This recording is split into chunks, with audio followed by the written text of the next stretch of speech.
Let's debunk some myths about the Pallava script, which was a script prevalent especially in the Tamil-speaking areas of South India from 7th century CE to the 10th century CE. But let's take a closer look at the facts around its origin, shall we? The Pallava script is often associated with the Pallava dynasty, a distinguished dynasty which ruled parts of Tamil Nadu for centuries. However, the script's real origins are often misunderstood.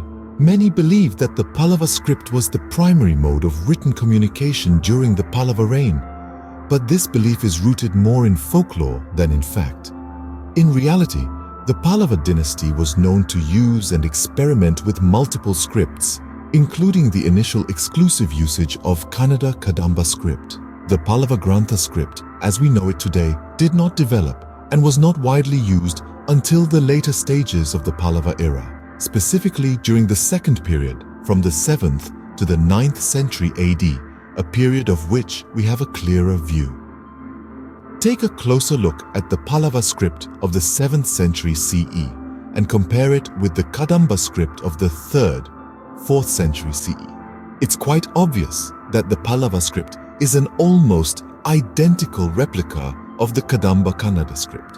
The earliest Pallava epigraphic inscription is from Mayidavalu Hira Hadagali copper plate grants, 4th century CE, and it uses Kadamba Kannada script. But after that, we have a gap of inscriptions from 4th to 6th century CE. Even during Vunuguru Vayapalam of Paramesvaravarman I, 669-700 AD, and Rayuru plates of Narasimhavarman I, 630-668 AD, Kadamba script is used. Now, let's talk about the spread of Pallava Grantha overseas. Many scholars claim early inscriptions in Indonesia and Indochina as Pallava, suggesting an exclusive, even monopolistic overseas expansion of Pallava culture and influence. However, these views are erroneous and based on misconceptions.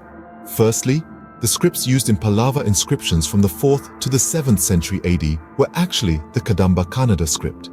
This script was widely used in South and Western India, and not just by the Pallavas. Additionally, the early writings found in Myanmar, Thailand, Laos and Cambodia are not in Pallava script but in verse-like records of Kadamba Kannada. Again, compare the scripts of Kadamba Kannada with that of Old Burmese and Sino-Tibetan. It's again quite apparent that these Southeast Asian scripts derived from the Kadamba Kannada. The box-headed alphabet found in epigraphs of King Bhadravarman of Champa is not characteristic of Pallava inscriptions.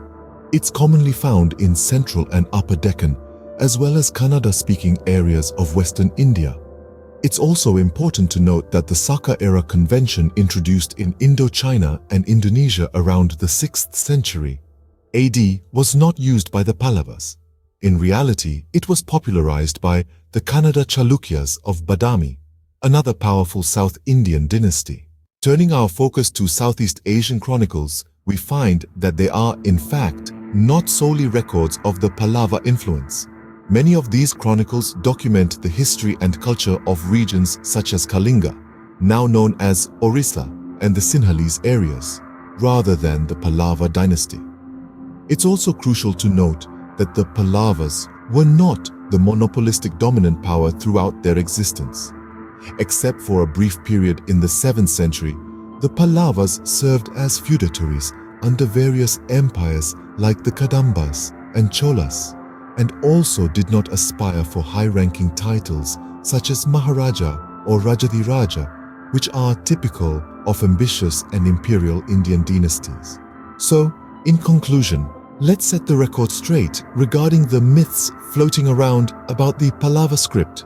Firstly, the Pallavas extensively used the Kadamba Kannada script, and the variations that emerged, Grantha and Vathheluthu, were due to its application in writing Sanskrit and other local vernacular languages like Tamil and Malayalam. Secondly, the scripts used overseas, especially in Southeast Asia, often misattributed as Pallava, were actually based on the Kadamba Kannada script. While the Pallava script did eventually somewhat influence these overseas scripts, this influence only happened much later. Lastly, the Pallava Grantha script itself only developed after the 8th century AD. The inscriptions prior to this period were predominantly in the Kannada Kadamba script.